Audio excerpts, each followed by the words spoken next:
मागील भागात शरद आपल्या बाळांना बघण्यासाठी इन्क्युबेटर वॉर्डकडे जातो. तिथे आपल्या बाळांच्या नाकाला लावलेल्या नळ्या पाहून खूप भावूक होतो. मग जेव्हा बाहेर येतो तेव्हा डॉक्टर निशाशी त्याचं बोलणं होतं. तिथे शरद एवढा भावूक होतो की त्याला समजावणं कठीण होऊन जातं. त्यानंतर शरद ठरवतो की तो आता ऑफिस जॉईन करणार. आता पुढे दुसऱ्या दिवशी उठल्यानंतर शरद आपलं आटोपतो आणि मोहिनीला एकदा डोळे भरून पाहू लागतो. मोहिनी अजूनही बेशुद्ध अवस्थेत होती. तो भरल्या डोळ्यांनी मोहिनीकडे पाहतो आणि म्हणतो, मोहिनी, आजपासून मी ऑफिस जॉईन करतोय. मला माहिती तुझं आणि आईबाबांचं स्वप्न होतं की आपला बिझनेस खूप मोठा व्हावा, म्हणून मी आता गाफील नाही राहणार. तुला असं बघून माझा जीव तुटतोय. त्यापेक्षा मी स्वतःला कामात अडकवून घेतो, म्हणजे आपली कंपनीही सुरळीत चालू होईल. माझ्यामुळे आपल्या कंपनीचं थोडंही नुकसान मला खपणार नाही. असं म्हणून तो निघतो. शीला मावशी तिथेच बसणार होत्या.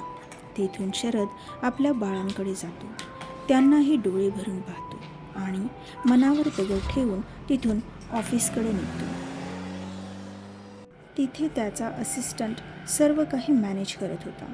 त्याने वेळोवेळी शरदला मेलही पाठवलेले होते, म्हणून शरदला ऑफिसची परिस्थिती कळत होती. मोहिनीची अवस्था त्याला पाहवत नव्हती. तो दिवसरात्र मोहिनीला पाहत हॉस्पिटलमध्ये थांबला असता तर त्याला वेड लागले असतं, म्हणून त्याने स्वतःला कामात बुडवून घ्यायचं ठरवलं. असेच 2 दिवस निघून गेले. आता ती दत्तक घेतलेली सर्व मुले हॉस्पिटलमध्ये जमलेली होती. आईबाबांचा अंत्यविधी करायचा होता. प्रथमेशने आधीच सर्व काही तयारी करून ठेवली होती. मग शरद तिथे आला. बाकी मुली शरदच्या गळ्यात पडून रडत होती. शरदने कसंबसं स्वतःला सावरलं आणि ते आपल्या भावा बहिणींनाही सांभाळलं. मग शेवटी त्यांचा अंत्यविधी करण्यात आला. शरद तर पूर्णपणे मोहिनीचाच विचार करत होता. मोहिनीला शुद्ध आल्यानंतर तिला जेव्हा आईबाबांबद्दल कळेल त्यावेळी ती कशी रिॲक्ट होईल, त्याला नुसता विचार करूनच अंगावर काटा येऊ लागला. बाकीच्यांनी शरदचा निरोप घेतला. त्याचं सांत्वनही केलं, कारण त्यांना मोहिनीबद्दलही माहिती झालं होतं. आता प्रथमेशही जाऊ लागला, कारण 2 दिवस त्याचीही दगदग झाली होती. शरदनेही त्याला जायला सांगितलं. प्रथमेश गेल्यानंतर शरद एकटाच त्या 2 चितांकडे भरल्या डोळ्यांनी पाहत होता. त्याला लहानपणापासून ते आतापर्यंतचा आईबाबांसोबतचा प्रत्येक क्षण आठवू लागला. तो खूप जोरजोरात रडू लागला. तेवढ्यात त्याच्या खांद्यावर कोणीतरी हात ठेवला. शरदने मागे वळून पाहिले तर त्याला तो लहानपणीचा शरद दिसला, जो आईबाबांसोबत आला होता. तो शरदला समजावू लागला. म्हणाला, आईबाबा आपल्या सोबतच आहेत, कुठेच गेलेले नाहीत. त्यांच्या आशीर्वादाच्या रूपाने ते कायम आपल्या सोबतच राहतील. मागून आईबाबाही होकारार्थी मान हलवू लागले. आईबाबांना पाहून शरद उठून त्यांच्याकडे जाणार तोपर्यंत ते तिघेही गायब झाले.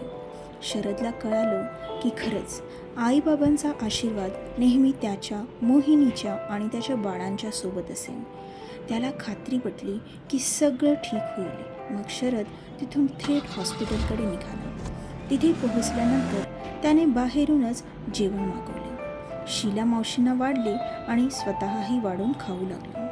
शरदमध्ये अचानक झालेला हा बदल पाहून मावशी भावूक झाल्या. त्यांना समाधानी वाटलं. शरदला आता स्ट्रॉंग व्हायचं होतं, कारण त्याच्या कुटुंबाची आणि आईबाबांच्या कंपनीची जबाबदारी शरदवर येऊन पडली होती. त्याला सर्व काही सुरळीत करायचं होतं. आता हळूहळू शरद सावरू लागला होता. एक आशेचा किरण त्याला मिळाला होता. दिवसामागून दिवस जात होते. आता जवळजवळ 2 महिने होत आले होते.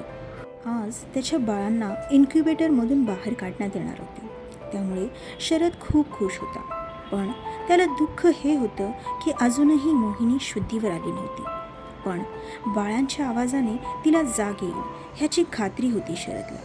आज शरद ऑफिसमधून लवकरच हॉस्पिटलमध्ये आला. शीला मावशींना माहिती होतं की शरद येणार आहे, म्हणून त्या शरदची वाट पाहत बसल्या होत्या. डॉक्टर निशाही आता शीला मावशींकडे येऊन बसली होती. तेवढ्यात शरद तेथे येतो. मग तिघे मिळून इन्क्युबेटर वॉर्डकडे जातात. त्याच्या बाळांना बाहेर आणलं जातं आणि शरद आपल्या दोन्ही बाळांना आपल्या हातांवर घेतो. त्यांचा तो स्पर्श अनुभवल्यानंतर तो पुन्हा भावुक होतो. त्याची दोन्ही मुले त्याच्याकडे एकटक पाहत असतात. कदाचित ती मुले त्यालाच आपली आई समजत होती, कारण मागच्या 2 महिन्यांपासून शरदच त्यांच्या नजरेसमोर यायचा. त्या चिमुकल्यांना काय माहीत की त्यांची आई मोहिनी बेशुद्धावस्थेत आहे आणि अजूनही तिने आपल्या दोन्ही बाळांना पाहिलेलं नाही. ती दोन्ही मुले शरदला घट्ट बिळगली होती. त्याचा स्पर्श त्या मुलांना सुरक्षित वाटत होता. शरद त्या मुलांना घेऊन मोहिनीकडे आला. त्यांचा आवाज मोहिनीला ऐकू लागला. त्यांचा आवाज ऐकून आतापर्यंत काहीच प्रतिसाद न देणारी मोहिनी तिच्या डोळ्यातून आपसुकच अश्रू वाहू लागले. ते पाहून डॉक्टर निशा खुश होत शरदला म्हणाली, शरद, हे खरंच गुड न्यूज आहे की बाळांचा आवाज ऐकून मोहिनीने काहीतरी साईन दिली. ही साईन बरं होण्याचं लक्षण आहे. तू बघ शरद, मोहिनी आता लवकरच शुद्धीवर येईल आणि परत सर्व काही ठीक होईल. डॉक्टर निशाचं बोलणं ऐकून शरदचा आनंद गगनात मावेला. त्याने ठरवलं की तो दररोज मोहिनीला बाळांचा आवाज ऐकवेल, जेणेकरून ती ठीक होईल. त्याप्रमाणे रोज शरद मोहिनीला त्याच्या मुलांचा आवाज ऐकवू लागला. जवळजवळ 15 दिवस झाले होते. त्याची मुले आता चांगली चुळबुळ करू लागली होती. शीला मावशी आणि शरदला त्यांना सांभाळता नाकी 9 आले होते. शरद आपल्या घरातच होता. बाळांना सांभाळताच तो ऑफिसचं कामही करत होता. असंच बाळांना सांभाळत असताना डॉक्टर निशाचा अचानक फोन आला. डॉक्टर निशाचं बोलणं ऐकून शरद लगेच तयार झाला आणि हॉस्पिटलकडे निघाला. आजचा हा पार्ट कसा वाटला नक्की कळवा. धन्यवाद.